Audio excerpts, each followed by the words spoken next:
N1 podcast s Suzano Lovec. Lep pozdrav, dragi gledalci in gledalke, poslušalci in poslušalke. Najprej o dogajanju v zvezi z N1, o katerem slišite in berete v medijih. Ne bom šla mimo tega slona v sobi. Jaz se vam najlepše zahvaljujem za izraženo podporo in skrb za naš medij in za novinarstvo. Hvala za vsa vaša sporočila, vsa izjemno cenim. Še sem tu z vami in še se gledamo. Zato zdaj kar k vsebini današnje oddaje. Z mano je danes doktorica Tanja Devetak, ki je doktorirala iz slovenske mode in njene zgodovine pojavnosti. Tanja Devetak je izredna profesorica za področje oblikovanja oblačil in tekstil. Deluje kot neodvisna raziskovalka zgodovine slovenske mode. Dober dan, dobrodošli. Dober dan. Vi ste doktorirali pred nekaj meseci na Naravoslovno-tehniški fakulteti na oddelku za tekstilstvo, grafiko, oblikovanje. Izredna profesorica pa ste na fakulteti za dizajn. Namen vašega doktorata, ki sem ga prebrala, je bil ustvariti sistematičen pregled slovenske mode med leti 1945 in 2024 na podlagi zbrane arhivske dokumentacije, osebnih pričevanj in drugih dokumentov, razviti metodo kontekstualne analize pojavnosti slovenske mode v različnih časovnih, geografskih, družbenih, političnih, ekonomskih, kulturnih in trajnostnih kontekstih. Ko govorimo recimo o arhivski dokumentaciji, kaj vse ste vi pregledovali, pa tudi sicer v bistvu se ukvarjate z raziskovanjem slovenske mode, ne zgolj za doktorat. Kako poteka to delo? V bistvu začelo je, hvala za vabilo, da pravzaprav sploh priložnost nekako modi v medijih lahko se nekako razvije in da ta debata postane nek tudi v javnem prostoru deležna, ne samo na rumenih straneh.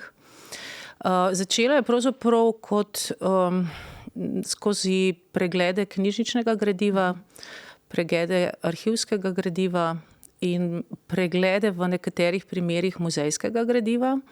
Naj pri tem opozorim, da je tega zelo, zelo malo, kajti pri pravzaprav transformaciji, lastniškem preoblikovanju teh podjetij, ki so nekoč delovala, je prišlo do zanemarjanja pomena te dokumentacije in v bistvu vse se je vrtelo okrog kapitala, da se vrnemo na izvorno temo iz začetne vaše besede. Pravzaprav ta kapital je vodil v interes, da se preoblikujejo ta podjetja oziroma da se zaprejo zaradi dobrih lokacij, zanimivih poslopij, ne pa pravzaprav zaradi vsebine, ki so jih ta podjetja imela. Tako da je večino tega materiala dejansko romalo v smeti. V nekaterih primerih se je ohranilo zaradi zavesti in zavesti pravzaprav po pomenu tega gradiva za kulturno dediščino, slovensko kulturno dediščino posameznih oblikovalk in nekaterih muzejev. Tako da so po pričevanjih dejansko iz nekega kupa smeti to kustosinje in zbirale, nosile in pravzaprav nekaj časa to gradivo tudi zelo težko ovrednotile, zato ker seveda je bilo treba nekako tudi lastniško to opredeliti. No, potem se je pa ta zadeva začela malo bolj razvijati v osebna pričevanja. To je pa terjalo nekaj let kar trdega iskanja, se povezovanja, iskanja nekih pravzaprav kontaktov, ki še poznajo te oblikovalke, oblikovalce, ljudi, ki so delali v industriji. In potem seveda razgovorov z njimi, da sem prišla v nekako tudi njihovo zaupanje. Kajti večina njih ima v sebi gnev, žalost, en tak odpor, da pravzaprav so pozabili ta del svojega življenja, zato ker se je ob koncu njihovega dela pravzaprav zelo grdo ravnalo z njimi in hkrati se pravzaprav slovenski modi začelo na nek način pozabljati. Pravzaprav je tako nepomembna postala in to jih je nekako bolelo. Se mi je zdelo, da celo njihovo življenje, ki so ga dejansko predano tem podjetjem dajale, je bilo nekako nepriznano v družbi. No, s tem se je začelo potem razvijati druga komponenta mojega raziskovalnega dela in sicer osebna pričevanja teh modnih oblikovalk, ki jih beležim v videozapisih kot nek digitalni arhiv. In to se mi zdi pomembno, da pravzaprav tem oblikovalkam, večinoma so ženske, no, zato v ženski obliki govorim, čeprav tudi nekaj oblikovalcev je bilo, da jim dam pravzaprav nek glas in obraz. Kajti v večini primerov v zgodovini slovenske mode pravzaprav nismo, ali pa tudi jaz, ki sem pravzaprav študirala modno oblikovanje, nismo poznali imen. Ne? Bile so to se takrat imenovalo blagovne znamke, podjetja. Ne? In to še danes bojo ljudje prepoznali, določena imena, zagotovo pa ne oblikovalk, se pravi ljudi, ki so to delali. In mislim, da je tudi iz sodobnega stališča to pomembno vedno bolj poudarjati, da pravzaprav za vsako dobro izvedenim delom stoji strokovnjak, stoji nekdo, ki je to pač se s tem ukvarjal, ne? Da to ne pride kar tako po pošti. In da seveda tudi v ta podjetja so te strokovnjaki ogromno, ne samo svojega časa, ki so ga morali tistih 8 ur oddelati, dali, ampak so dejansko skrbeli, da pravzaprav ta podjetja postanejo na nek način njihov drug dom. Tako da je ta del je bil zame zelo pomemben in še vedno ga seveda delam. Pravzaprav to neko arhiviranje osebnih pričevanj in da na ta način ta osebna pričevanja postanejo tudi del kolektivnega spomina. Kajti to je ključno, če želimo pravzaprav kakršnokoli v tem generičnem svetu, v katerem živimo, imeti neko avtentično, ne samo kulturno dediščino, ampak tudi kulturno prihodnost. Torej, če greva zdaj recimo nazaj nekoliko po obdobjih, pišete v doktoratu, najprej se pojavijo obrti in manjše proizvodnje, ki vzniknejo v različnih krajih med obema vojnama. Po drugi svetovni vojni se začne bolj kontinuiran razvoj slovenske mode in potem recimo omenjate Mura, industrija usnja vrhnika, Almira, Rašica, Labot in druge. In potem poleg tega nastanejo nekaj let kasneje tudi tovarne na manj razvitih geografskih področjih z namenom zaposlovanja žensk in industrializacije manj razvitih področij. Imamo tukaj Ideal, Elkroj, Komet, Mont, Kozje, Jutranka. To so znamke, ki smo jih poznali iz naše mladosti. Ne? To v bistvu vsak mu malo zapoje srce, ker se spomni, kaj je nosil. Torej, kaj so takrat pomenile in kaj se je z njimi zgodilo? V kasnejšem obdobju pridejo še druga podjetja, ne bom potem še njih omenila, ampak recimo te, ki sem jih zdaj omenila, kaj so takrat pomenile ta podjetja? Torej, ta podjetja, ki ste jih omenila, so zelo različna poimenovanja, od tovarn, pa kasneje podjetja, pa bolj že začnejo uveljavljati blagovne znamke, ne, tako da to že kaže na razvoj, nek družbeni, ekonomski in političen razvoj, ki smo ga imeli. Ta podjetja so bila zelo, so v bistvu dominirala nekje do sredine 90.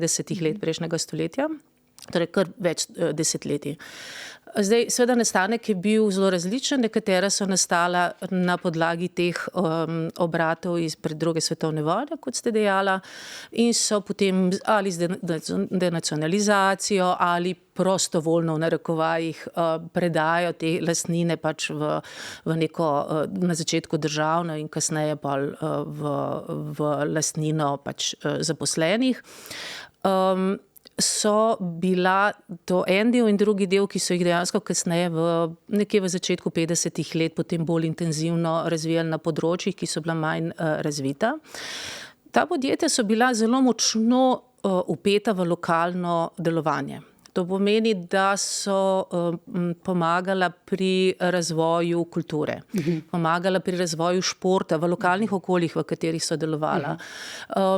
Imela so, danes bojo rekli, ne, to je družbeno odgovorna so bila, ne. Potem so imela, kar nekaj podjetij je imelo svoje torej osebje, zaposlene zdravnike znotraj podjetij.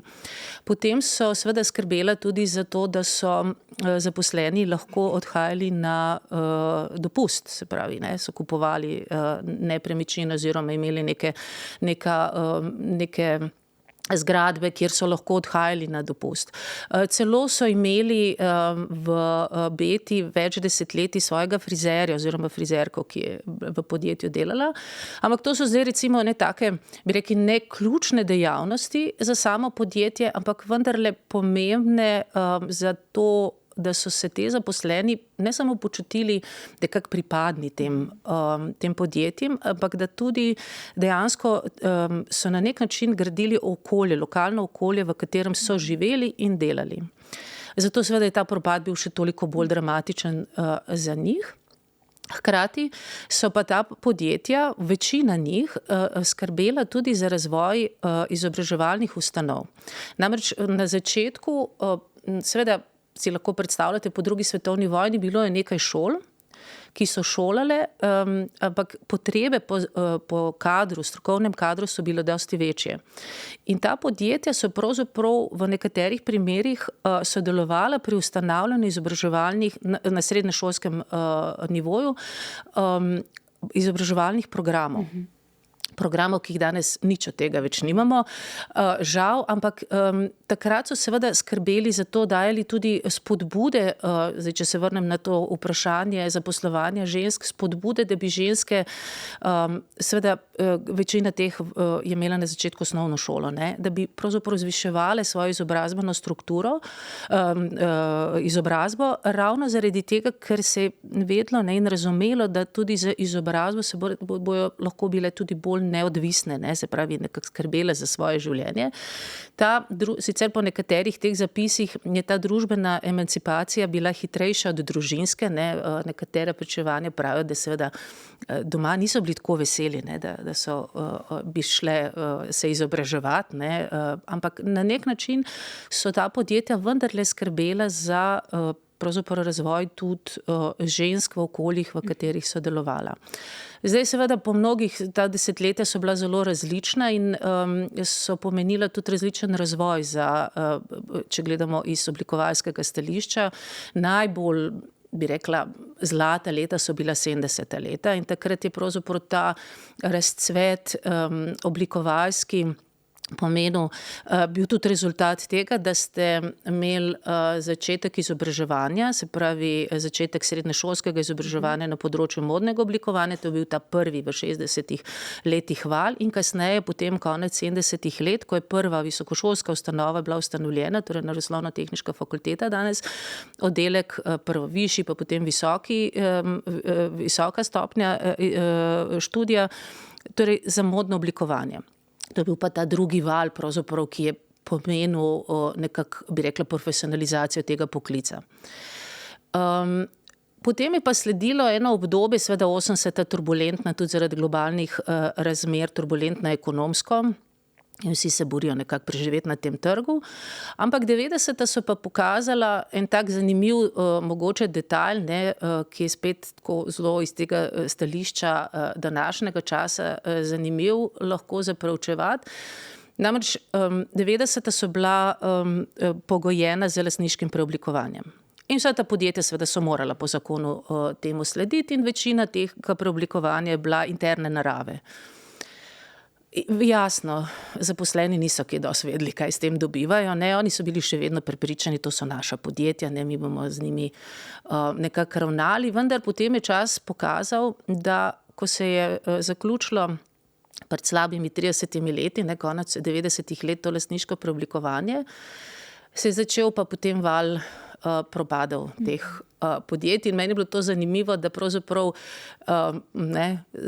ko se je vedelo, naj bi se vedelo, ne, na rokovajih, kdo je lastnik, v resnici so ta podjetja propadla, ne, in od začetka tega stoletja pa do zadnjega primera pol Mure, ki so jo pravzaprav vzdrževali na nekem pri umetnem življenju, ne, zaradi velikosti samega podjetja, so ena za drugim propadali. Tako da danes imamo nekaj teh blagovnih znamk, zato govorimo o blagovnih znamkah, ker v resnici to niso ta podjetja, ki so bila nekoč. Nekaj jih je obstalo in delujejo, kljub seveda tej, bi rekla, tem lastniškemu preoblikovanju in mogoče najbolj uspešnih, ki ga še vedno imen, ki ga še vedno vsi poznajo, Lisca. Seveda je tu tudi treba povedati, da je to malo specifika, zaradi tega, ker je to eno nišno področje, za katerega so že raziskave v 90-ih letih pokazale, da seveda bo stabilno rastlo. Je zelo specifično področje, za razliko od nekega oblačilne industrije, ki seveda, če pogledate, ima tudi ogromno konkurenco danes globalno gledano. Verjetno redko kdo ve, da recimo je tovarna trikotaže Pletenina iz Ljubljane oblikovala in izdelovala za znamko Adidas in Labot, ki je izdeloval moške srajce za znamko Dior. Kako je prihajalo do teh sodelovanj recimo? Ta sodelovanje, to so lon posli v resnici, večina teh je bilo izdelovalne narave, vendar niso vse bile take. Tudi recimo Pletenina je za Adidas oblikovalke, ki so delale v Pletenini, Alenka Gričar in Zenka Kovač Dobnikar, so tudi predloge dajale, torej neke oblikovalske predloge, ki jih je potem seveda tim v Adidasu sprejel ali pa zavrnil, potem so pa seveda izdelovali to v Pletenini. To govorimo o 70-ih? Začeli se je ta sodelovanja so že v 50-ih bila. Namreč na začetku ta industrija po drugi svetovni vojni je bila na trhlih nogah. Seveda bilo je treba prvo v tem prvem desetletju, nekje do konca sredine, recimo rečemo 50-ih let, je pravzaprav prvo revitalizirala svojo sploh produkcijo. Se pravi, da je sploh lahko začela delovati na nekih starih strojih, pa so jih poskušali strokovnjaki predelati in tako, da poskušali so nekako organizirati sploh to delovanje. Potem pa v drugi polovici 50-ih let je vendarle družba v tej panogi ugotovila, da je treba nekako urediti sistem. In ta sistem pomeni določene inštitucije. Med drugim sejem mode, letos 70. obletnica tega, potem kmalu zatem začetek, torej formiranje prvega strokovnega združenja, Center za sodobno oblačenje, ki bi bil danes recimo ekvivalent, če bi imeli neko modno zbornico.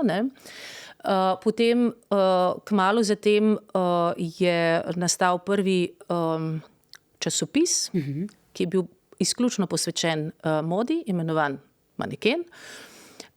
In nazadnje, to se je v bistvu kronala celotna ta zgodba z ustanovitvijo modnega oddelka na srednji šoli za oblikovanje v Ljubljani. In to se je vse zaključilo do začetka 60-ih let. To je zelo en pomemben segment, ki potem začne seveda razvijati ta, bi rekla, modni sistem v Sloveniji dosti bolj sistematično in dosti bolj uspešno. In to, kar ste vi omenila, te seveda sodelovanja z tujimi blagovnimi znamkami, začenja že iz 50-ih let naprej se vleči, zaradi tega, ker takrat seveda ni bilo zares modnih oblikovalk toliko zaposlenih v industriji. Nekaj primerov je bila recimo Draga Krušec v Almiri, pa Saša Zrinc v Rašici. Torej primeri, kjer so že delovali, pa recimo malo mlajša Marta Hrvatin v Angori v Ljubljani. Ampak vendarle, oni so tako bili neki še vedno zelo, bi rekla, neki začetki, ni bilo to tako neki zelo dramatično. In ogromno teh krojev, modelov tudi niso sami razvijali, ampak so kupovali iz tujine. In tako je prišlo do tega sodelovanja. Za Dior bi pa še omenila, ki je dejansko Labot je pravzaprav začel z izdelavo srajc. Namreč v takratni Jugoslaviji sta bila dva pomembna sejma. Eden je bil ta ljubljanski, ki sem ga omenila, ki je bil prvi, in 2 leti zatem je nastal beograjski sejem, ki se imenoval Moda v svetu. In na ta sejem so pravzaprav, ta sejem so obiskovali in prihajali pomembni, danes bi bilo tako, bi rekli, luksuznih znamk, se pravi, ali so bili CEO-ji, ali so bili kreativni direktorji, med njimi tudi Diorja. In pravzaprav zaradi tega, ker je enkrat so bili na tem sejmu, so nastale te povezave in so potem tudi to proizvodno lahko peljali. Tako da ta industrija je delno temeljila proizvodni, na loan poslih za to, seveda za te zahodne blagovne znamke, ker je bila tukaj pač delovna sila cenejša in proizvodnja cenejša. To se je pa potem pač samo še bolj, bi rekla, premikalo proti jugu do 80 let, ko pa že pravzaprav Evropa odpre nekako razrahlja te spone za kitajski tekstil in takrat stvari se zapletejo malo bolj. Če zaokroživa recimo ta slovenski del, pa greva potem mogoče malo bolj nasplošno še, to propadanje teh podjetij, ki ste ga omenili prej, kako je to vplivalo na sedanjo modno krajino v Sloveniji, kakšna je zdaj v tem trenutku recimo? Klavrna, evo, mislim, žal mi je, da tako moram reči, ampak klavrna, seveda s kolegicami, ki se pogovarjam in s kolegi, ki se pogovarjam, vedno ugotavljamo, da je kreativnost neverjetna. Da pa v bistvu klavrna pravim je zaradi tega, ker nimamo modnega sistema. Vse je propadlo. Zdaj, če sem navedla, kaj smo vse imeli v 50 letih, se pravi, imamo neko ta sejem ali pa nek teden mode, ki bo kmalu, v začetku oktobra, enkrat samo na leto, ki pravzaprav nima te narave distribucijske, ima samo to reprezentativno na nek način. Je pa edina platforma, ki deluje. In drugi del, namreč modni sistem ima te 4 stebre, proizvodno, vključno z oblikovanjem, reprezentacijo, distribucijo in izobraževanje. In deluje izobraževanje. In to izobraževanje deluje na področju modnega oblikovanja. Žal ugotavljamo, da pravzaprav skoraj vsi programi, ki so podporni programi tej panogi, šivilje, krojači, modelarji, tekstilci, pletilci, da samo nekaj navedem, pravzaprav jih nimamo, jih ne izvajamo. Šole so propadale ena za drugo, vpisa ni bilo. Delno jaz smatram, da je to vzrok, ker se je v tem sodobnem svetu ta fokus usmeril na to, da mi gledamo influencerje, med katere spadajo seveda tudi modni oblikovalci, kot neke ikone, seveda, ki so podprti s kapitalom, jasno, in pravzaprav ne razumemo, da so oni samo zadnji vrh ledene gore, da pravzaprav brez tega sistema spodaj, ki pravzaprav pripomore, da sploh lahko realizirajo, ne moremo, če tega sistema nimamo, pač s časoma bojo stvari se precej hudo začele zapletati. Že zdaj so precej kaotične, namreč ta proizvodnja je lahko precej problematična za modne oblikovalce, kje najdeti, kako najdeti. In še ena stvar je, nimamo neke prav zelo močne specializirane proizvodne, bi jaz temu rekla, se pravi nekih specializiranih rokodelskih delavnic. Nismo to niti ohranjali na nek način sistemsko v družbi.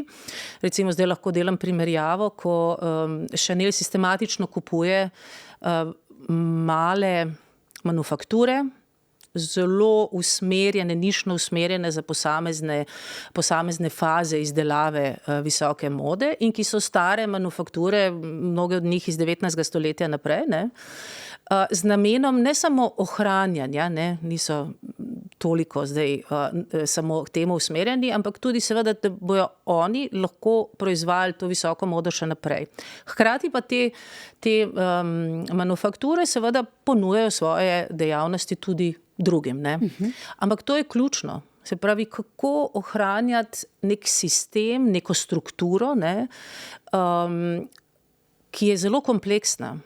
Mi živimo v nekem svetu poenostavljenih rešitev, poenostavljenih rezultatov, ampak tega ni.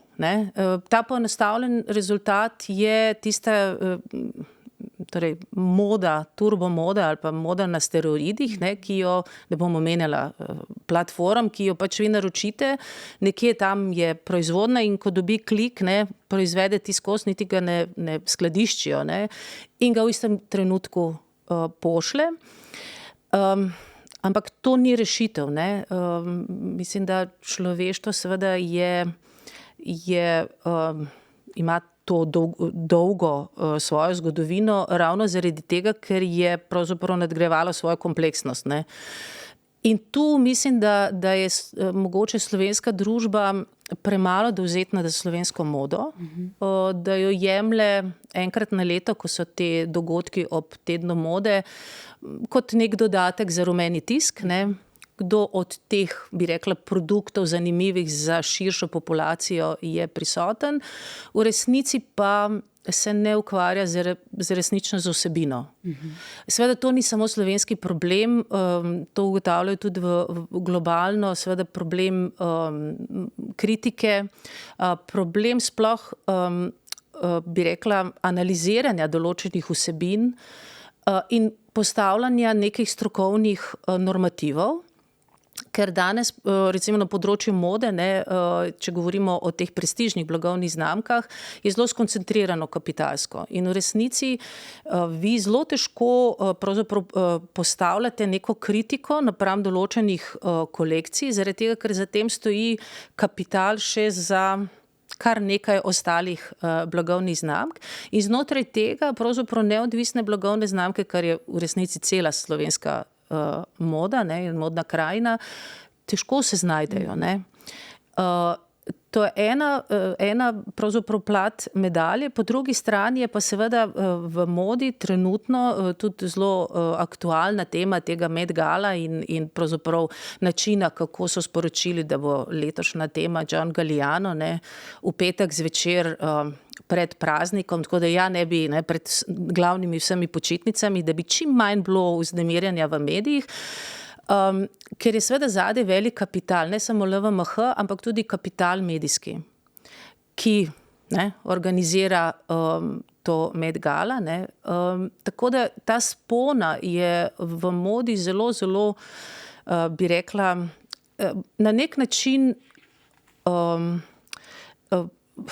kaj bi rekla, breme, eno veliko breme za kreativnost. In v resnici se je zdaj vse obrnilo, da kreativnost, znanje, strokovnost več niso pomembni, pomembno je samo maksimizacija dobička. Ja, mislim, dobiček itak, ne. Ampak ta dobiček ne skozi, lahko lahko, ne, skozi kreativnost, skozi dobre kolekcije prihajajo, ampak pravzaprav skozi neke instant rešitve, ki nima veze s kreativnostjo, ljudje jih pa z veseljem kupujejo in se v bistvu poistovetijo z nečem, kar pravzaprav nima veze z modo več, ne. Z nekim, bi rekla, produktom, z neko osebo, ki tisto sicer nosi, ne pa dejansko z produktom, ki ga moda proizvaja, ne. Ja. Pojdiva zdaj 2 koraka nazaj, razložite nam, kaj dejansko moda je. Tu bi jaz mogoče 2 termina, v Sloveniji se to dostikrat kar malo zameša. En termin je oblačilna kultura, en termin je pa moda. Oblačilna kultura je dosti širši pojem, moda je pa en segment, ki ga, to, kar sem omenjala, povezujemo bolj z modnim sistemom, se pravi z nekimi podsistemi, ki morajo delovati, da pravzaprav generira neke nove, bi rekla, nove trende tudi, nove oblačilne podobe, in to je pravzaprav bolj, moda je bolj vezana na neko gospodarsko dejavnost.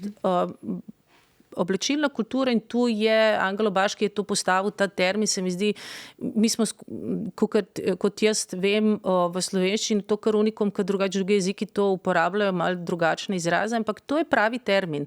To je del kulture, ne, se pravi, ima neko svojo simbolno vrednost, ima neke norme, ima neke vrednote, ki jih znotraj, ne, v okviru oblačenja mi sporočamo ali pa kot kolektiv tudi navzven nekako družbeno kategoriziramo. Tako da v tem smislu je seveda moda en manjši segment te oblačilne kulture. Vi se veliko ukvarjate tudi s problematiko, ste se že načeli hitre mode, ne, in vprašanjem trajnosti. Kje smo recimo tukaj v svetu in kje v Sloveniji? Mogoče, da za začetek poveva, verjetno najni gledalci so običajno zelo razgledani in ozaveščeni, pa vendarle, ne, k čemu vse prispeva hitra moda, zakaj se ji v bistvu ne moremo praktično izogniti, ker je vse povsod prisotna, kako je do nje prišlo, kako v bistvu in kaj povzroča? mislim, da je tu treba mogoče biti malo previden, ne? Ker stalno govorimo, da je hitra moda edini problem. Po meni je, in to stalno govorim, prvi ključni problem je potrošništvo. To potrošništvo in ta kapital povezan s tem, da v ljudeh vzbuja željo po nekontroliranem potrošnju. Potrošništvo ni sporno, ampak to je pravzaprav potrošništvo, ki ni več pravzaprav generirano s tvojo lastno željo in mislijo, ampak je pravzaprav generirano z enimi drugimi vzvodi v družbi. Zdaj, to potrošništvo pa je problematično, namreč hitra moda je odkrušek luksuzne mode. Moda je nastala pravzaprav v nekih, bi rekla, na nek način kot oblačilne podobe višjih socialnih slojev, ki se je potem nekako kapljično razširila na vse različne sloje, socialno stratifikacijo. Zdaj, seveda družbe so se tudi spreminjale, malo smo se spremenili že v vseh teh stoletjih in desetletjih, kar poznamo ta moment modnega dogajanja. In ta luksuzna moda v bistvu, zdaj, če gledate, Met Gala je pravi simbol tega, ne? Je pravzaprav na nek način pokazatelj nekih želja, ki jih med večino prebivalstva infiltrirajo te lastnike, oziroma eden je največji, dva, tako med večjimi, infiltrirajo želje, kako naj izgledajo. Moda, ali pa bi rekla bolj moda ali pa oblačilne podobe, ki jih ponujajo, so neke fantazme, ki jih v ljudeh vzbudijo, želim tako izgledati, ne? Želim tako živeti, nek življenjski nazor in skozi eno obleko, oblačilno podobo infiltrirajo v glavo, ne? Da potem grejo v svojih okvirih finančnih zmožnosti, tudi nekih, bi rekla, geografskih, ne, kje lahko kaj kupuje, čeprav splet danes že kar veliko mogoče, ampak mogoče še največ je ta finančni okvir.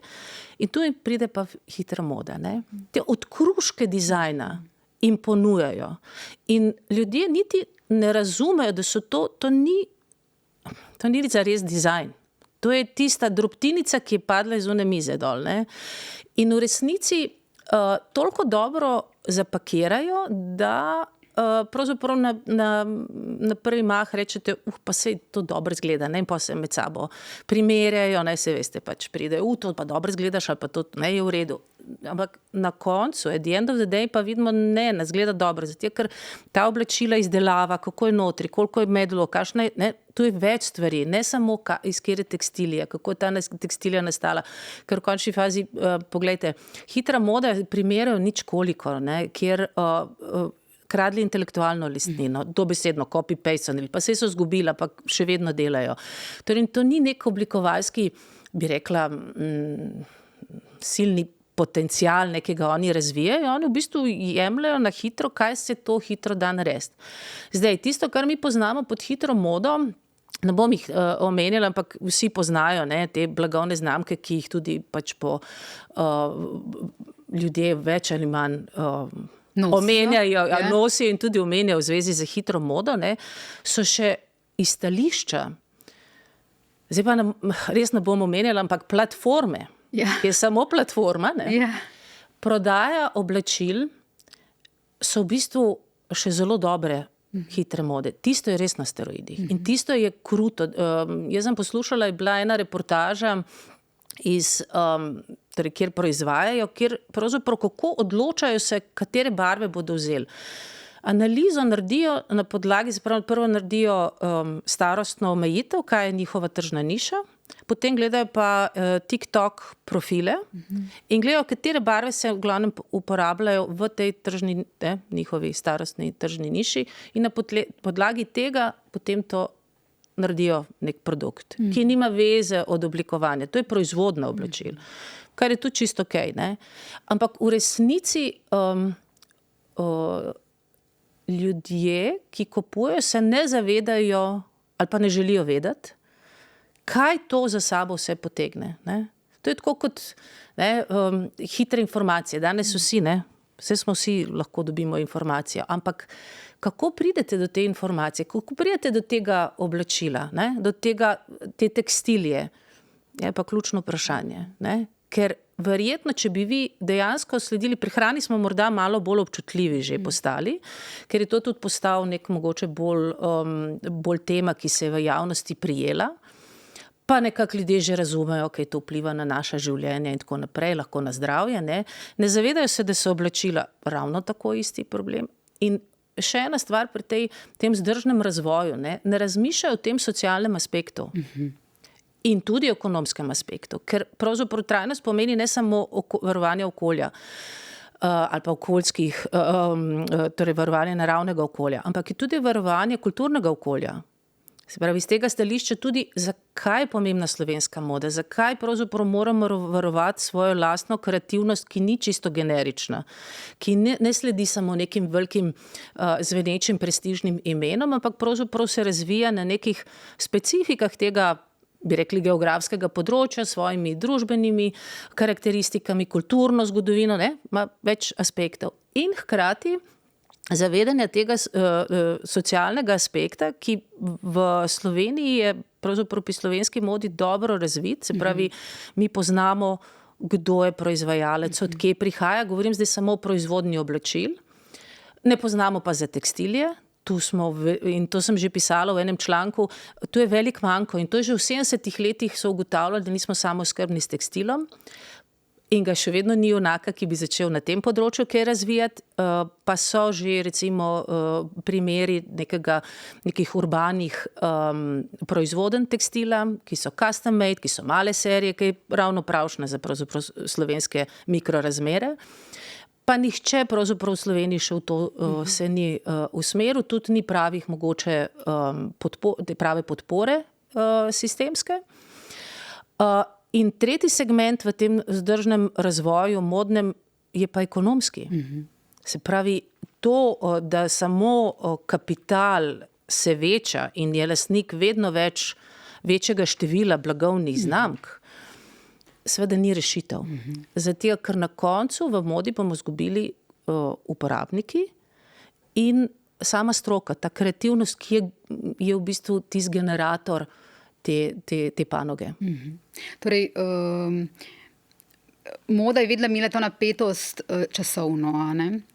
Spreminjanje, napredek, drugačnost, prideva še k nekaterim drugim elementom, recimo političnosti mode, ne, ali imam politični potencial, ampak če smo pri tem časovnem momentu, ne, so se ti cikli, kot tudi pišete, ne, zelo skrajšali, ne. In smo prišli na to, da je ves čas, ali če ponazorim s tem, kar gledamo na družbenih omrežjih, it's in, it's out, it's in, it's out. Kaj si mislite, ko vidite recimo te influencerke, ne, ali influencerje, ki nas dnevno bombardirajo s tem, da je bilo nekaj, kar tako ali tako je proizvedeno v nekih obratih za hitro modo, včeraj še in si moral imeti točno to jakno in točno tako jakno, točno takega kroja in čez pol leta je to totalno out in zdaj moraš imeti čisto drugačno jakno. Istih znamk, torej in smo potem na koncu vsi enako oblečeni. Ja, podobe so res, malo preveč smo generični. To je res, zato tudi se mi zdi, da je ključno govoriti o oblečilni kulturi, ki v bistvu ima v sebi, združuje ne samo različne oblačilne stile, ki jih ljudje razvijajo, tudi subkulture so del tega. Tu se mi zdi, da smo v Sloveniji v desetletjih precej izgubili. Tu se krešejo v stroki v Sloveniji mnenja, nekateri menijo, da ne, ampak vendarle, če bi res analizirali, ja, se je zmanjšala ta potreba, pa je pravzaprav meni zanimivo, ker je ta oblačilna kultura pravzaprav danes bi lahko bila zelo bogata, ne, ker je več ponudbe, kot je kadarkoli bilo. Ampak ta oblačilna kultura je odraz seveda stanja duha družbe. In duh družbe tudi v oblačilnih podobah, v oblačilni kulturi zahteva pogum, zahteva avtonomnost in zahteva tvojo lastno kritično misel. Zdaj, zato pa seveda potrebujete tudi dobro izobraževanje mladih, ker na njih vendarle svet stoji, in tudi kvalitetne modne medije, ali pa medije, ki pokrivajo kvalitetno modo, in kvalitetne modne novinarje. To seveda vključuje tudi modne kritike. In to je en tak prepleten, kompleksen sistem, ne? Ni enoznačnega in je dolgoročni sistem. Se pravi, sistem, ki se mora vzpostavljati na dolgi rok. Zelo hitro ga je možno uničiti. To je pokazatelj pravzaprav zgodovine slovenske mode. Zelo hitro so se stvari izničile in pravzaprav nek know-how, ki je vrsto let se gradil, ne samo kadrovsko, ampak tudi seveda nekako z nekimi sredstvi, ne, se je zelo hitro in arhivi, se je hitro pravzaprav izničil in ga ni. Ko pa enkrat tega ni, je pa to zelo težko nazaj postavljati.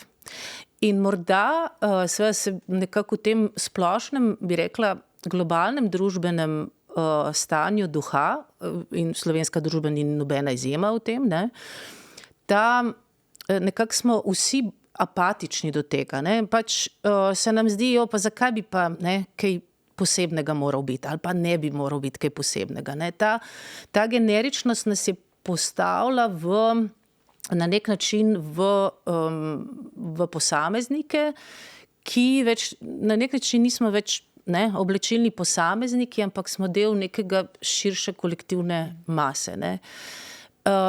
To mislim, da Slovenija izgublja mnogo. Ravno zaradi te, včasih rečemo, pa smo majhni, to je kot neka težava, ampak v resnici je prednost. Ne? Je velika prednost, zato ker stvari se lahko hitro odbrnejo. Jaz sem bila na eni okrogli mizi, ki smo nekaj drugega sicer razpravljali, gospod iz Londona, profesor, in potem je rekel, vi ste prav super, ravno zato, ker ne glede na to smo velikostno, recimo London, ne? Pri vas, vi ste lahko hub za mnoge ideje, ne? Ravno recimo tudi v modi bi lahko bili hub, kjer bi se preverile določene ideje, izkristalizirale, kaj je primerno in kaj ne. O trajnosti v modi se veliko govori, ampak v bistvu se govori za velike sisteme, ne za mikrosisteme, kot je slovenski. Ne? In takih mikrosistemov je še kar nekaj. In druga stvar, ki bi pa še tudi pravzaprav opozorila, ker se tudi kar nekaj s tem ukvarjam, s to modno dekolonizacijo. Se pravi, ne samo dekolonizacijo v kontekstu proizvodnega sistema, ampak tudi to kreativnega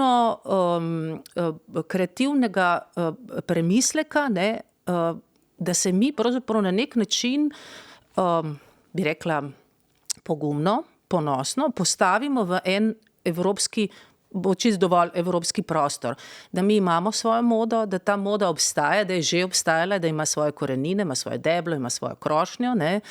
Da niso samo tudi te blagovne znamke, ki trenutno delujejo, da te imajo seveda nek vendarle družbeni spomin, se pravi, so neki vzvodi, zakaj so danes take, kot so, in da se pravzaprav postavimo avtonomno. Ne? Mi imamo slovensko modo. Na nek način zdaj še vedno capljamo in mnogokrat kopiramo neke prestižne blagovne znamke. Tudi recimo po medijih je nekoč bilo zelo pomembno, da so slovensko blagovno znamko opredelili, da je podobna z priznano prestižno blagovno znamko iz teh velikih centrov, ker potem pa nekaj velja. Ne? In mislim, da tega se moramo odvaditi in biti popolnoma res ponosni na to, kar imamo, in razvijati svojo lastno kulturno identiteto tudi na področju mode. O še eni napetosti bi mogoče vas rada vprašala, torej med modo kot uniformnostjo, temu, da sledimo trendom, ki je nekako vsejena vanjo, in po drugi strani modo kot ustvarjalnostjo, celo kot umetnostjo. Ne, tudi o tem vi recimo pišete, govorite. Kje je ta napetost in kako se razrešuje? Kdaj prevaga eno, kdaj drugo? Zakaj recimo se nam včasih zdi, ko smo živeli v socializmu, se nam je zdelo, da smo vsi enako oblečeni. Ko greste po Ljubljani danes, ne samo najstnice, ki vse izgledajo natanko tako oblečene, kot smo bili mi leta 2001, tudi mi, naša generacija, torej zgledamo v bistvu, kot da živimo v socializmu, kjer so nas pokopirali enega za drugim. Kje je tukaj ta ustvarjalnost, kje se izgubi kreativnost, kje je to, kar je v modi, tisto, kar verjetno je najbolj intrigantno, to, o čemer ste prej govorili? Ne? Prvo, za oblečilne podobe in za neke avtentične oblečilne podobe je treba o modi v javnosti govoriti strokovno. Zdaj, jaz sem ene analize delala tudi nekih objav, ki so bile v medijih, ne? Kakšne besede se uporabljajo, kako se opisuje moda, ne? In ta trivialnost, ki skozi modno novinarstvo se je razvijala, pa zdaj to ne govorimo o celotni tej zgodovini, ki sem jo obravnavala, ker bi tu morala zagotovo omeniti prvo modno novinarko, Evo Pavlin, pa kasneje Bernardo Jeklin, in še kasneje Jožico Brodarič, katerih, pa mogoče recimo v Zagrebu Magda Valtruski, skratka en tak krog ljudi, novinark, ki so svoje ocene predstavljenih kolekcij vedno postavljale en širši kontekst, ovrednotile. Lahko ste se z njihovimi ocenami strinjali ali ne. Niste pa nikoli mogli reči, da to ni, bi rekla, kvalitetna ocena, da nima podlage in da nima neke analitične vrednosti. In za tega tudi njihova mnenja so nekaj štela. Zdaj, danes je pa problem, da tega več nimamo, te povratne informacije ni, ljudje nimajo, realno je, da seveda zdaj vsako stvar ne morejo ljudje sami gledati pa biti strokovnjaki na vseh področjih. Ampak v resnici so postali zaradi tega, ker sledijo nepreverjenim informacijam in kratkim informacijam. In v resnici moda je iz neke, bi rekla, relativno strokovnega nivoja padla na nivo enega stavka, enega mnenja, vplivnice ali vplivneža, ne? Jaz sem delala analizo zadnjega, recimo, tedna mode, ne? In objav v medijih. V glavnem je to bilo na nivoju, katera vplivnica ali vplivnež, kako je bila oblečena, kaj je bila oblečena in kaj je ta oseba dejala. Nekaj malega je bilo o blagovnih znamkah oziroma kolekcija, da ne bom zdaj govorila o blagovnih znamkah, ampak kolekcija, ki so bile predstavljene, in še to so bili povzetki PR obvestil teh oblikovalcev, ne, ki so to delali. Skratka, hočem povedati, da je težko pričakovati potem od potrošnika, da bo zelo informiran, da bo izobražen na tem področju, da bo vedel, kaj izbirati, zakaj nekaj izbirati. Ne. Včasih so bili te, recimo, sejem mode v Ljubljani, ki je letos 70. obletnica nastanka, je imel resne nagrade. Ne. Prvo so bile medalje, pa potem Ljubljanski zmaj. In zdaj te nagrade so podeljevali zelo, bi rekla, uveljavljeni strokovnjaki z tega področja. Te nagrade, ki so jih prejemale kolekcije na teh sejmih, so bile vodilo uporabnikom, potrošnikom, kaj je vredno kupovati, kaj meni stroka, da je pa res dobro. In to se je res pol prodajalo. Danes nagrade na tednih mode ne pomenijo za blagovno znamko, da bo več prodala. Ljudje so izgubili ta občutek. Veste, kaj bo pomenilo? Pomenilo bo tisti, recimo zdaj Sarajevski filmski festival. In verjetno ste vi tudi zasledila, ne, kako so določene slovenske oblikovalke oblekle nekatere, ki so bili pač tam prisotni. Ampak to so oblečila nekatera, ki so že bila objavljeni, niso zdaj posebej. Ne? Spravi, vrtimo se okrog tega produkta nekoga, ki je javnosti bolj, ali pa medijem bolj zanimiv. Jaz težko razmejim med javnostjo pa mediji, ker je zdaj to tako postalo zelo povezano. Ne? Mediji objavljajo to, kar bi javnost rada čim bolj všečkala, ne? Da so tudi oni čim bolj všečni. Ne? Skratka, to je en tak vezan posel. In v resnici se oni pojavljajo zdaj, zato ker je nekdo pač oblekel, ne zato, ker je oblikovalka naredila res izjemno kolekcijo, med njimi tudi recimo, 2-3 oblačila, ki so res posebej izpostavljati, kako to nek razvoj, kaže na nek razvoj posamezne blagovne znamke ali pa avtorskega rokopisa modne oblikovalke. In to se meni zdi, meni osebno zelo strašljivo, zaradi tega, ker pravzaprav ni več stroka tista, ki je merodajna, ampak je čisto drugi vzvodi, se pravi, katera vplivnica se pojavi v katerih oblačil, ali pa vplivnež, da ne bom zdaj, to ni nobene razlike. In ta shift, ki se je zgodil, ta preobrat, ki se je zgodil, seveda ni samo v Sloveniji, boste gledali spet Met Gala, isto bo, vsi bojo vedeli, katere blagovne, kdo je bil, seveda zelo pomembno, koga povabijo. Ni nastal zaradi tega, nastal čisto iz drugih vzvodov, ampak zaradi čislane urednice, oziroma zdaj glavne vodje tudi Met Gala, ki pravzaprav vodi in vodi ta modni sistem v navezi, seveda zelo pomembnim kapitalom, medijsko-kapitalsko združbo, z kapitalom, ki vodi blagovne znamke. Kje je tu kreativnost? Kje je tu oblačilna kultura? To je samo še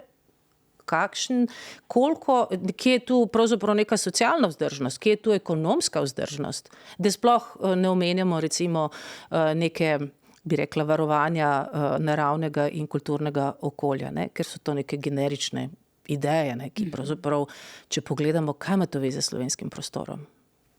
Po meni nikakršne. Še ena stvar, ki me zanima, torej, kako je moda lahko, oziroma je faktor nadzora nad ženskim telesom, kako v bistvu, ne bom rekla izključno nad ženskim telesom, ampak tudi ženskim, predvsem ženskim telesom, tudi moškim sicer, kako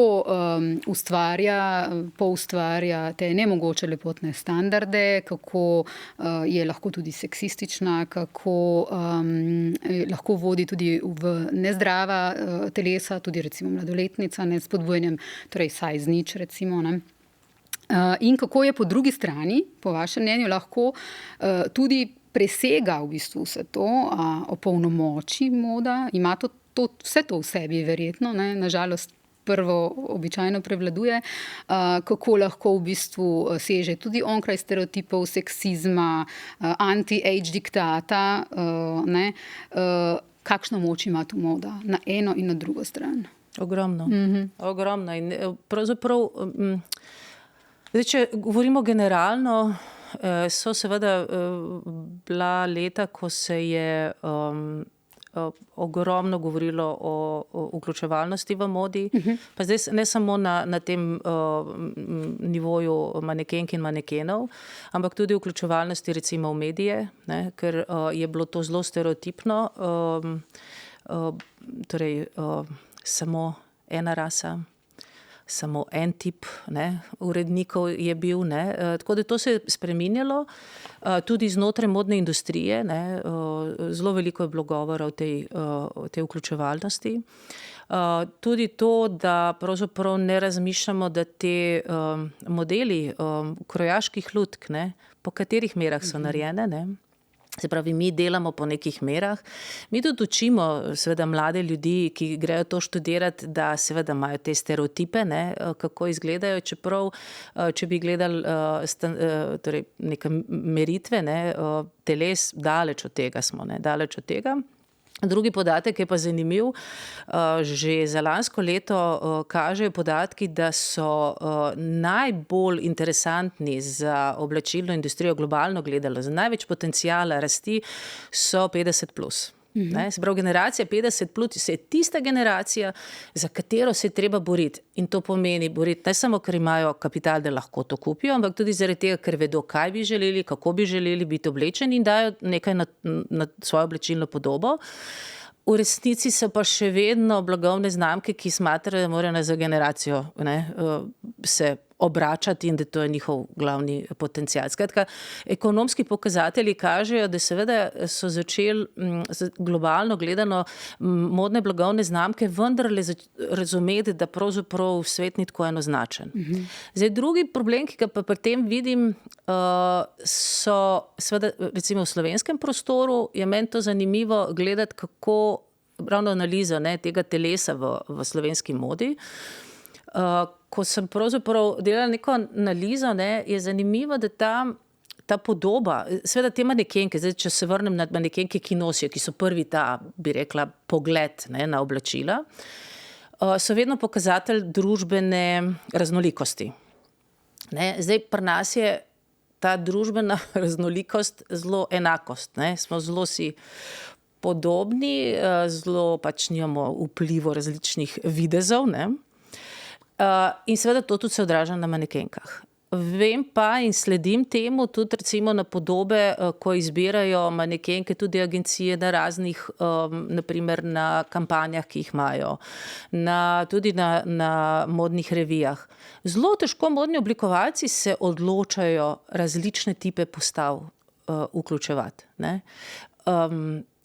Češ, dostakrat, če se boste z njimi pogovarjali, bojo rekli, ne izgleda lepo. In potem ljudje gledajo, se zavedajo, da morda ne izgledajo popolnoma identično kot ta oseba, ki se je sprehodila.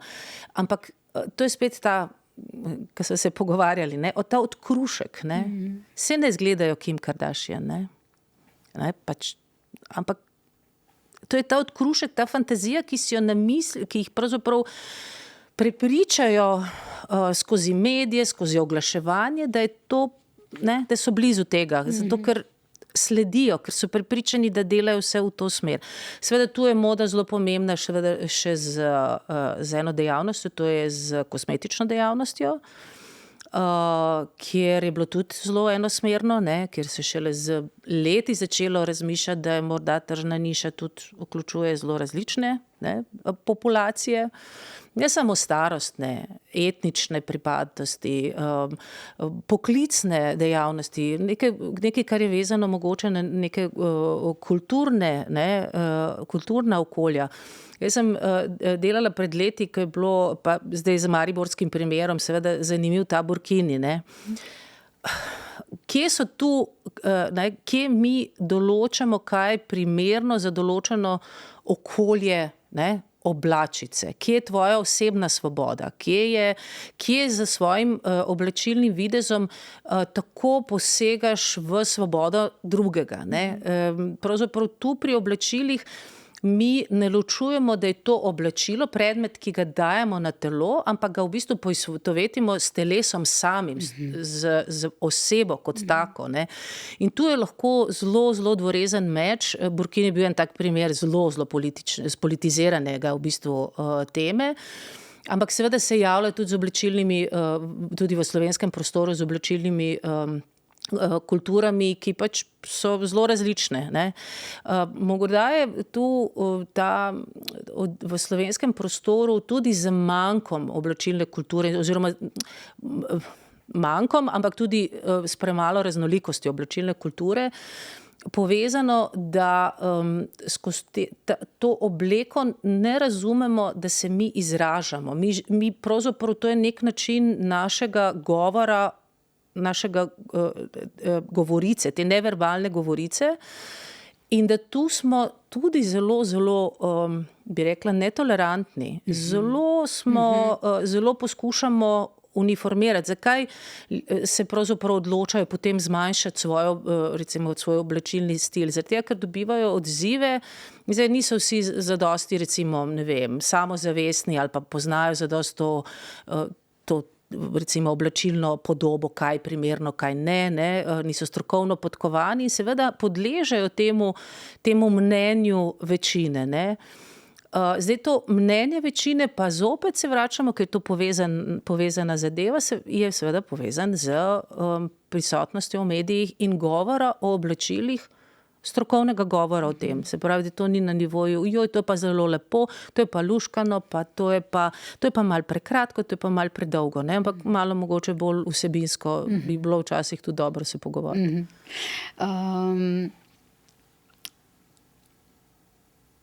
Kaj pa političnost mode? Slovenske ali globalne? Bomo kar splošno govorili, pa lahko tudi v zgodovino posežete. Nosi tudi ta naboj lahko, ne, moda, ampak kdaj ga, recimo, če nam lahko kakšne primere date? Ja, najbolj znan je mogoče Katharine Hamnett za svojimi, recimo, da tako rečemo, ne, T-shirt je lahko nosilec zelo jasnih sporočil. In to v mnogih oblačilnih stilih, ne, subkulturah to zelo jasno razumejo, ne. Vsi bojo vedeli za punk, ne. To je bila zelo jasna sporočilnost, s katero so izražali svoje vrednote in razumevanje družbe in odnos do družbe. Katharine Hamnett, recimo, kot oblikovalka, ki je seveda sporočala svoje prepričanja politična. Tudi, če gledamo, analiziramo oblačila, so ta oblačila, tudi če nimajo takih izrazitih, recimo, nekih napisov, ki že na prvi mah nekaj sporočajo, ne. Seveda so vedno odraz nekega stanja v družbi, ne. Z njimi nekaj sporočam. Včasih je ta sporočilo bolj subtilno, zahteva malo več branja, malo več medvrstičnega, ne, ali pa med oblikami in med barvami razumevanja, ne, včasih je pa zelo neposredna. Zdaj, imeli ste v obdobju prvega mandata Trumpa, je bil, recimo mednarodno, je bila revija Missoni, kjer so si dovolili takrat, da so seveda se sprehodile z temi znanimi Pussycat Caps manekenke na koncu defileju, v smislu tega, da seveda je potrebno, ne, da moda lahko izraža tudi neko svoje stališče, ne. Se pravi, ja, seveda prodajamo oblačila, smo neke gospodarske družbe, ampak vendarle imamo tudi neko odgovornost do družbe, v kateri delujemo. V Sloveniji je tega odziva bilo vedno zelo malo. Pravzaprav si izpostavljam samo Sanjo Grcič, ki je z nekaterimi svojimi kolekcijami, tudi s kolegi, ki so sodelovali pri njih, pravzaprav nekako dejansko vendarle vsaj na nekem segmentu odprla neke teme, ki so dišale po političnem mnenju. Drugače je slovenska moda zelo fina, vedno bila, ne, vedno tako lepo zapakirana, nikoli preveč ekstremna, ne, da bi bila preveč radikalna. Razen, kadar govorimo o tem segmentu povezave z umetnostjo, predvsem v 80-ih letih, Linije sile so en tak primer, ne, kjer pravzaprav politično seveda ni bilo direktno izraženo, ampak vendarle, ne, so bile te neke povezave, odzivi na neka družbena dogajanja. Drugače pa bi rekla, da globalno gledano moda pravzaprav v vsakem segmentu je politična. Zaradi tega, ker je prežeta z zakonodajo, ker je prežeta z nekim upravljanjem družbenih resursov, ker seveda vpliva na okolje, vpliva na pravzaprav neke, bi rekla, globalne ekonomske odnose, ne. To je en velik gospodarski sistem, mogoče se premalo zavedamo, da je to ogromen sistem, nima te dodane vrednosti, torej to ni zelo intenzivna panoga, kjer bi donosi bili enormni, daleč od tega, je pa zelo velik sistem, ne. Se pravi, sistem, ki pravzaprav ne samo, da vključuje veliko število ljudi, ki lahko prinaša tudi pokazatelji teh velikih konglomeratov, so prinašali enormne dobičke, ne. Pa ne samo konglomeratov, poglejte Inditex, med katerimi je tudi, so te pač blagovne znamke hitre mode, ne. Lastniki so eni najbogatejših v Evropi, ne. Ta ideja, da seveda, bi rekla, oblačilna industrija ne more prinašati dobičkov, ni resnična, ne. To se mogoče v Sloveniji stalno skušamo to tlačiti v pravzaprav kulturno dejavnost. Tu bi izpostavila, ne, eno zadevo, ki mislim, da je ključna v slovenski modi, namreč ravno iz tega stališča ekonomskega. Večina slovenskih ustvarjalcev v modi ima status samostojnega kulturnega delavca. In to ne samo status samostojnega kulturnega delavca z plačanimi prispevki. Kar seveda pomeni eno veliko težavo. Namreč ti cenzusi, ki so s tem določeni, so v rangu vrednosti ene pravzaprav investicije za eno kolekcijo, realno gledano. To praktično noben ne zgubi, to pomeni, to je pokazatelj, kje ta moda funkcionira trenutno v Sloveniji, v glavnem na nivoju ljubiteljske dejavnosti. Zelo malo jih je takih, ki od tega res živijo. Mislim, da je CZK naredil eno manjšo analizo, kjer so ugotovili, da je ta delež, ki res živijo od mode, je 1/5. Ostali ali so zaposleni v muzejih, ali v zdravstvu, ali so v pedagoškem delu, ali pa sploh delajo na drugih oblikovalskih področjih. Skratka, da se ne delajo svojo osnovno dejavnost, ampak je to pravzaprav nekaj ljubiteljskega, uspejo narediti to manjšo kolekcijo, ki jo predstavijo enkrat na leto in potem tudi ali uspejo prodati ali ne. Druga stvar pa je, da če bi pogledali malo bolj tudi analizo v bistvu tega podjetniškega duha v modi, bi ugotovili, da večina teh, ali pa mnogo, da ne bom krivična do slovenske mode, mnogo njih obstane 3 do 5 let, potem jih pa ni več. In nekatere, ki ste jih poznali pred 5 leti, bi danes iskali, pa kje pa delajo, pa bi ugotovili, da so čisto nekje drugje. So šli povsem iz mode? Nekateri tudi čisto, To so, mislim, da slovenska moda trenutno, moje mnenje je, da deluje na nivoju kreativnega ekscesa posameznika, ne pa nekega sistemskega vodenja tega in tudi da bi prepoznali, zdaj letos je recimo CZK prepoznal in je pravzaprav vsa sredstva in tudi svoje resurse usmeril v to, Center za kreativnost pri Muzeju za arhitekturo in oblikovanje, usmeril v pokrivanje dejansko mode, slovenske mode, ampak to ni dovolj, seveda to je treba nek dolgoročni razvoj videti, predvsem v tem smislu, kako te ustvarjalce razdeliti med Ministrstvom za kulturo in Ministrstvom za gospodarstvom kot eno posebno mogoče panogo, za katero je treba nekako drugače skrbeti kot za druge oblikovalske dejavnosti, pa ne zato, ker bi bila zelo posebna, ampak dejansko je razvila svoje specifike. In kot tako jo peljati naprej, ker mislim, da če rečemo, pa se iz slovenske mode ne potrebujemo, pa oblačilne kulture ne potrebujemo, potem bomo kmalu tudi rekli, česa drugega od kulture slovenske tudi ne potrebujemo te neke svoje avtonomnosti. In tu je dober primer recimo Belgije, ki je v začetku 80-ih let prepoznala to širino, pravzaprav te dejavnosti, kako je pomenilo vse te 4 stebre združiti, v njih nekaj investirati, seveda tudi z neko vizijo in sistemsko temu slediti. To niso 4 leta, to verjetno 8 let, vsaj, da se pokažejo neki pozitivni rezultati.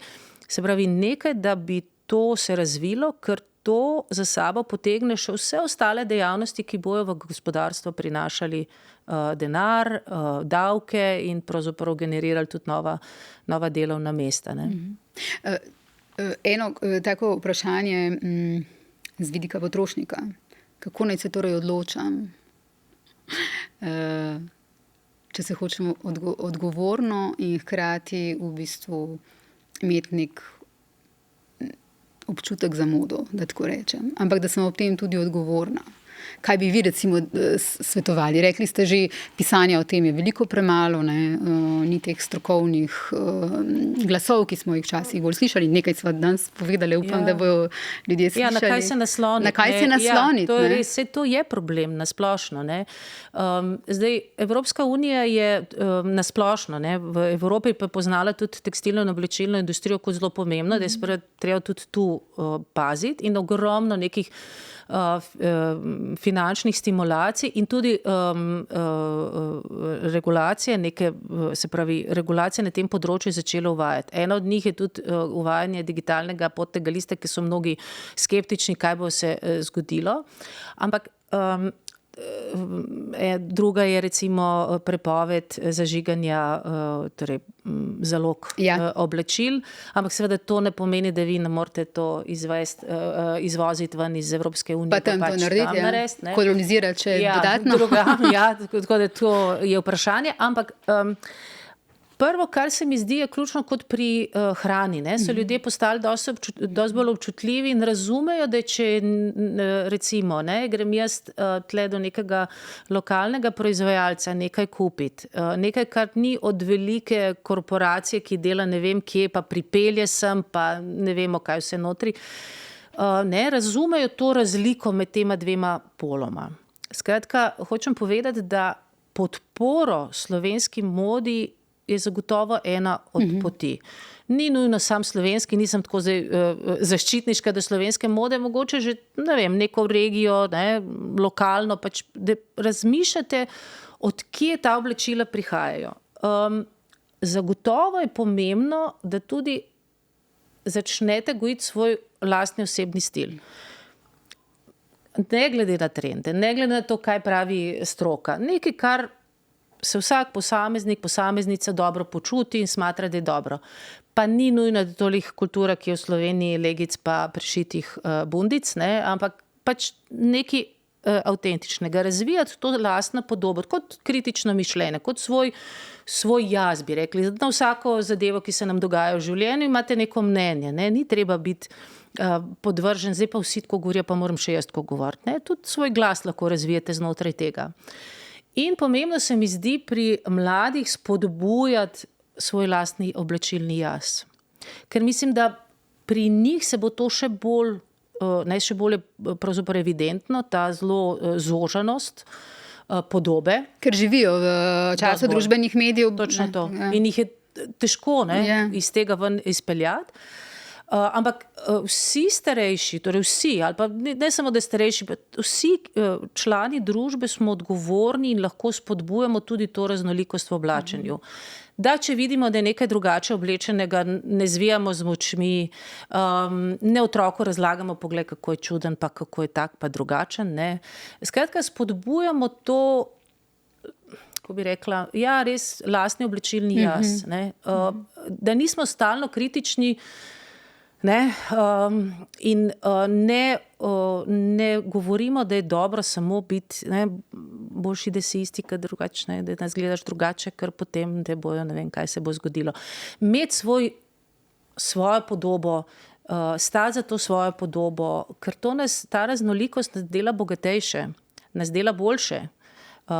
Tudi zahteva od nas večjo angažiranost, malo več se moramo z nečem ukvarjati, ampak če pogledate, veva, da skozi najina življenja se je že zgodilo toliko nekih razvojnih orodij, ki nam pomagajo, da smo hitrejše pri mnogih zadevah in je samo vprašanje tisti čas, ki nam pri tem ostaja, zakaj namenimo. Lahko ga namenimo, da se morda pa kaj preberemo, saj tudi ni nujno, da vedno preberemo samo v slovenščini. Danes je dostop do medijev in drugih virov informacij kar velik in preverjati pravzaprav tudi pri modi informacije. Ne na prvo žogo, ne prvo objavo pogledati, preverite informacije, pogledajte še v kakšnem drugem mogoče mediju, kaj pa tam pravijo, pa morda si izbrati enega novinarja, eno novinarko, ki bolj zaupate, pa sledite, kar pove. Graditi skratka to neko mogoče skupnost v modnem medijskem prostoru zaupanja, da informacije, ki vam jih določeni mediji ali pa osebe povedo, vendarle imajo neko strokovno preverjenost, imajo neke realne, bi rekla, realna znanja in niso samo kratki naslovi, ki jih preberete, pa slikice, ki jih pogledate. Pač kakšen tekst, da si preberete. Tudi. Vi imate te pogovore, ki ste jih že prej omenili, odprte glave že nekaj let z ljudmi, ki so neposredno povezani s svojim delom z modo. Kaj pa vam dajejo recimo ti pogovori? Te pogovore organiziram zato, ker se mi zdi, da je potrebno v današnjem svetu ne samo pisati, ampak da so ljudje bolj dojemljivi za pogovorne oddaje ali pa za govorjene besede. Živimo v nekem drugačnem, dosti bolj aktivnem svetu, od samo nekega suhoparnega teksta. In te povratne informacije z ljudmi se mi zdijo ključno, zopet se vračam na ta osebna pričevanja. Se pravi, eno je to, ko delam ta arhiv z oblikovalkami, ki so delale nekoč v industriji ali pa so začenjale to, bi rekla, samostojno pot Slovenije, potem kasneje s svojimi lastnimi blagovnimi znamkami, ampak tudi tiste vse, ki v tem modnem, širokem, kompleksnem sistemu delujejo, imajo neka svojo zgodovino, ki so nekoč delali, ki ima neko mnenje. Dostikrat se mi zdi tudi pomembno, vključujem uporabnike, ker se mi zdi, da pač so sledili slovenski modi in jih na ta način dobivamo drugačen pogled na to stroko, bolj od zunaj. In njihovi pogledi se mi zdijo, da so zelo pomembni, da se tudi arhivirajo, zato tudi te pogovore, ki so v živo, pol tudi posnamem in so potem tudi na spletu na voljo za pogledati kasneje. Se mi zdi, pričevanja so nujna za ohranjanje kulturne dediščine in da mogoče jih je v slovenski muzealizaciji mode, ki itek pravzaprav ni zares, ampak jih je premalo. Da se premalo s tem ukvarjamo in da se nasplošno ukvarjamo z nekimi samo produkti, da hranimo samo produkte, premalo pa s tem osebnimi izkušnjami, spomini, dejansko z ljudmi. Za konec, kje vidite prihodnost mode, splošno in slovenske, in v bistvu, kaj bi si želeli zanjo, za to prihodnost? Jaz se strinjam z tem modnim manifestom, ki ga je že zdaj 15 let nazaj izpisala in natisnila Lid Ederkort, da se bo moda vrnila nazaj k svojim začetkom, vsaj upam temu, svojim začetkom, torej počasnega ustvarjanja, danes bi rekli visoke mode, način, kako pravzaprav se proizvaja visoka moda. In z tega stališča mikrokrajine, modne krajine, kot je Slovenija, ima veliko priložnost, ker vse to imajo že v sebi. Se pravi, imajo neko lokalno proizvodno, male serije, ogromno ročnega dela notri, poznavanje, da veste, kdo je za tem, kdo je ne samo oblikoval, ampak kdo je proizvedel to oblačilo, in da pravzaprav skoraj vse blagovne znamke skrbijo za vse življenjsko popravljanje teh oblačil, skratka, da je ta stik zelo pristan. In mislim, da je to pravzaprav prihodnost, kamor bi se morali obračati.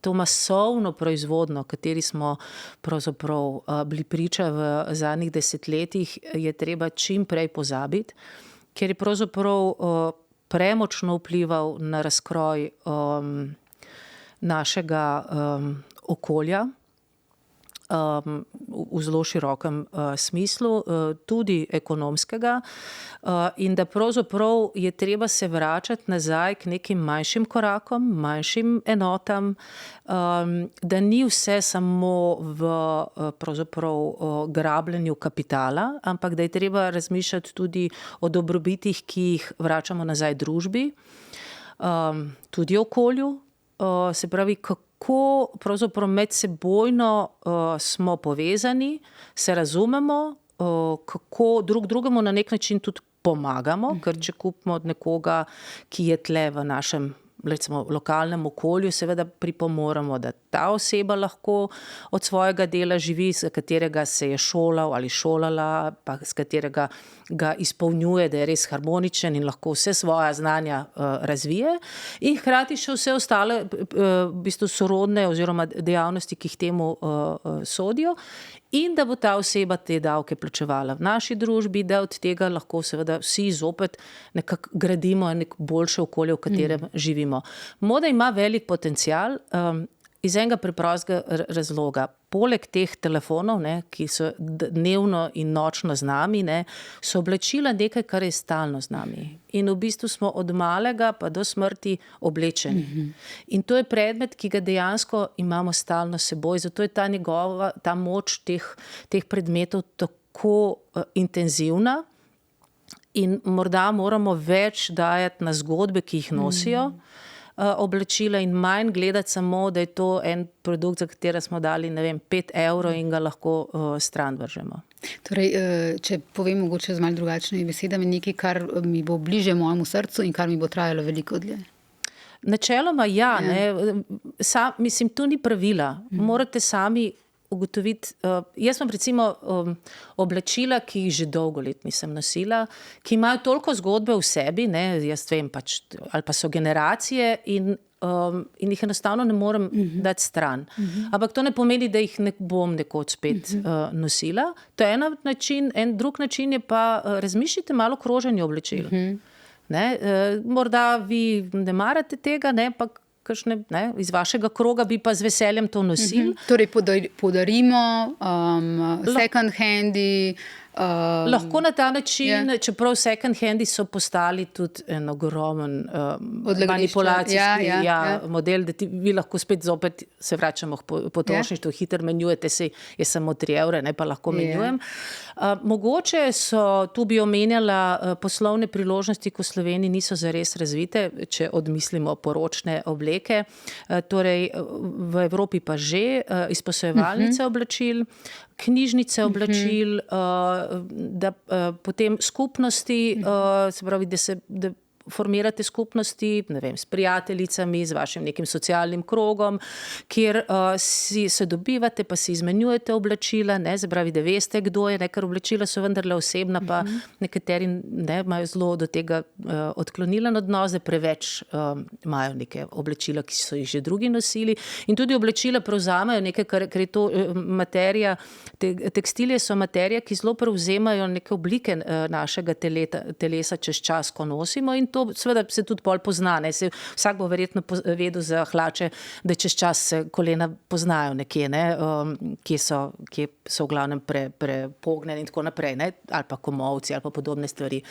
Tako da mogoče te neke ideje, kako vsak posameznik, ki ni nujno, da se s tem strokovno ukvarja in niti v tem ne vidi neko, bi rekla, poslovno priložnost, razvije svojo malo skupnost, znotraj katere lahko širi dobro idejo, dobro razumevanje mode, kaj moda je, kaj oblačilo pomeni, kaj je oblačilni videz, kaj je oblačilni stil, in da skozi ta produkt, kateri so bolj k temu nagnjeni, jim oblačila več pomenijo, nekateri manj, širijo to dobro misel naprej.